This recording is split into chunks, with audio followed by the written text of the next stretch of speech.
Wildfires, even in rural settings, can be very catastrophic, burning up not only personal property and homes, but also endangering firefighters and even wildlife. Destroying more than 71,000 acres in 2017, the Bryan Head Fire burned 13 homes, forcing the evacuation of up to 1,500 people. At a cost of more than $34 million to fight, it was one of Utah's most expensive wildfires in history. It burned for a solid month through beetle-killed timber. And like 50% of the blazes started in Utah, it was human-caused. So far this year, it's only April, we've had 16 fires and 14 of those have been human-caused. And that's not a good sign for the rest of the summer. Lightning-caused fires make up the other 50% of fires started in Utah.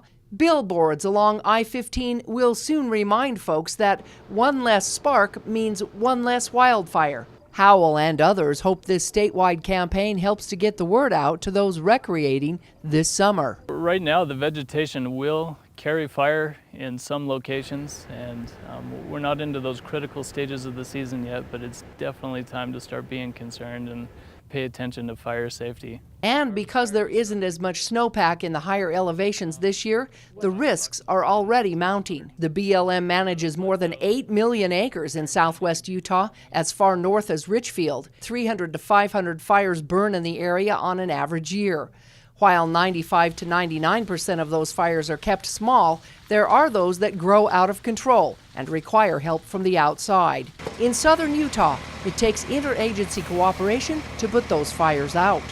Color Country Interagency Fire really is expecting a drier year. All of the long-term weather forecasts and the models are definitely showing a drier year than what we had last season, being 2017. So once we get into those more critical stages, we will probably be bringing resources in from outside of the state if needed. While storms really do help, the problem is the more water, the more grass that grows. This creates a continuous fuel bed for fires to rapidly expand and become catastrophic if left unattended.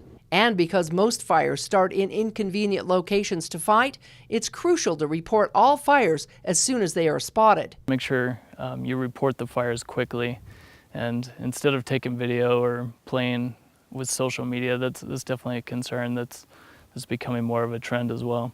Howell also reminds people to never fly drones where aircraft are being used for suppression, like happened in Pine Valley. And one drop from a heavy air tanker can cost as much as $5,000 to $10,000, making the drops critical and expensive. Any drone that's in the area unauthorized, we do shut aircraft down once that occurs. Howell reminds those starting campfires to put them out completely and to be cautious when traveling with trailers. Make sure you're not dragging chains, make sure that everything is secured before you hit the roads.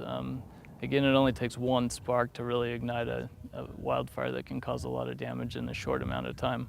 With monsoon season in July and August comes more lightning and potentially more fires. In southwest Utah, Melissa Anderson, CEC News.